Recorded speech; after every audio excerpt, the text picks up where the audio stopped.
Imagine choosing what to have for breakfast. Was it your decision, or had your brain already decided before you became aware of it? This question lies at the heart of philosophy's oldest debates: free will. Free will is our capacity to choose between different actions, control them, and be their ultimate source. Intuitively, we feel in control, believing we are the conscious authors of our thoughts and actions. This feeling of agency is fundamental to how we perceive ourselves and interact with the world. However, scientific discoveries, especially in neuroscience, challenge this understanding. One influential challenge came from Benjamin Libet's experiment in the 1980s. Libet asked subjects to perform a simple task, like pressing a button, at random moments. Their brain activity was meticulously monitored using an electroencephalogram, or EEG. Subjects also noted the exact time they consciously felt the intention to move. The experiment revealed something astonishing. Unconscious brain activity occurred half a second before the conscious decision. This suggests our brains might initiate actions before we are even aware of our intentions.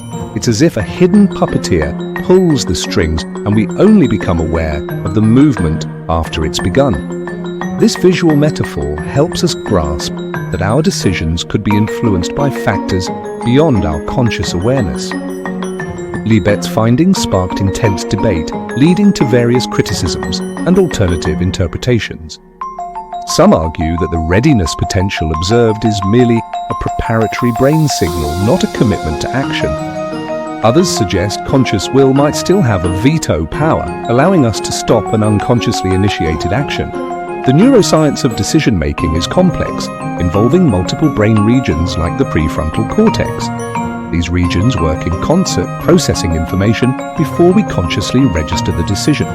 This leads to the unsettling idea that our feeling of conscious control might, in fact, be an illusion. Philosophers have long grappled with determinism, the view that all events are causally determined by prior events. If determinism is true, every choice is an inevitable outcome of preceding causes, leaving no room for genuine free will. This creates a fundamental conflict between free will and determinism, known as incompatibilism. However, not all philosophers agree. Compatibilism offers a way to reconcile free will with determinism. Compatibilists argue that free will doesn't require the absence of causation, but rather the absence of coercion. For them, a choice is free if it aligns with our desires and intentions, even if those desires are determined. This perspective suggests we can still be morally responsible for our action, even in a deterministic universe. The debate continues, with neuroscientists, philosophers, and psychologists exploring the intricate relationship between our brains and our choices. The illusion of free will challenges our deepest assumptions about ourselves and our place in the universe. If our brain makes decisions before we do, then who or what is really in charge? When you think you freely choose, making a conscious decision about your next action, could it be that your brain is simply running a complex, predetermined program?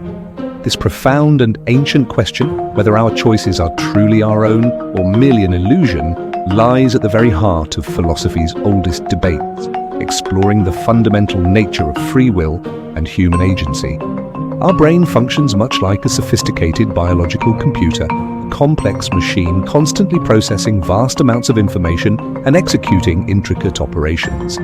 Every decision we make, every thought we entertain, is meticulously shaped by a complex interplay of our unique genetic predispositions, the sum of our past experiences, and the ever-present influences of our surrounding environment. Consider a seemingly simple, everyday choice, like deciding what to have for lunch, a tempting slice of pizza, or a healthy, refreshing salad.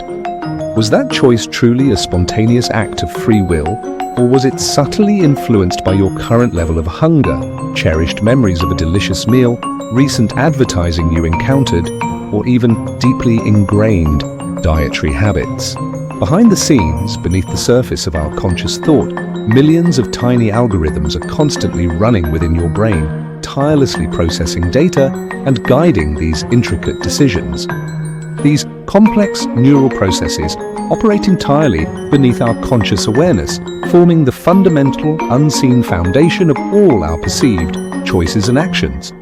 Modern neuroscience, utilizing advanced imaging techniques like fMRI scans, offers truly fascinating and sometimes unsettling insights into this very phenomenon of decision-making.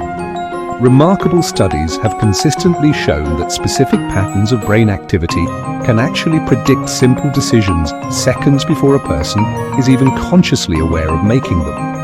For instance, researchers have been able to observe distinct neural patterns indicating a particular choice up to an astonishing 11 seconds before the individual consciously reports making that very decision. This compelling evidence strongly suggests that our brains initiate actions and decisions long before our conscious minds fully catch up or even become aware of the impending choice. Specific brain regions such as the frontopolar cortex and the ventromedial prefrontal cortex have been identified as key players in these intricate, pre-conscious decision-making processes. But if we are indeed just biological machines meticulously operating on predetermined neural programs and algorithms, what profound implications does that hold for our understanding of morality, personal responsibility, and the very foundations of justice?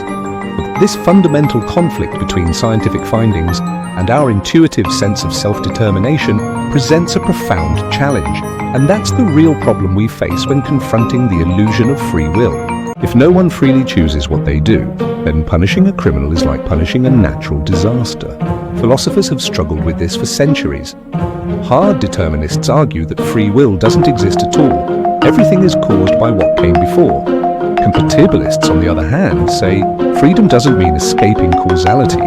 It means acting without being forced by someone else, even if the universe is fully determined. A philanthropist saving lives and a criminal causing harm may look like opposites, but both are products of genetics, childhood, culture, and chance. Neither authored themselves. So if none of us truly control our lives, what's the point of living at all? Even if free will is an illusion, the things we experience, our joys, our sorrows, our loves, are still real. You don't need ultimate freedom to feel pain or to fall in love. And the illusion itself is useful. Believing in choice motivates us, builds societies, and drives cooperation.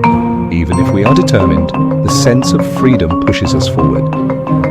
Think of life as a video game. The rules are set, but the adventures inside, the friends we make, the battles we fight, the stories we tell, still feel meaningful. Accepting this can make us more compassionate. If no one authors themselves, blame turns into understanding, less judgment, more empathy. Perhaps we aren't fully free, but we can still create meaning within the illusion.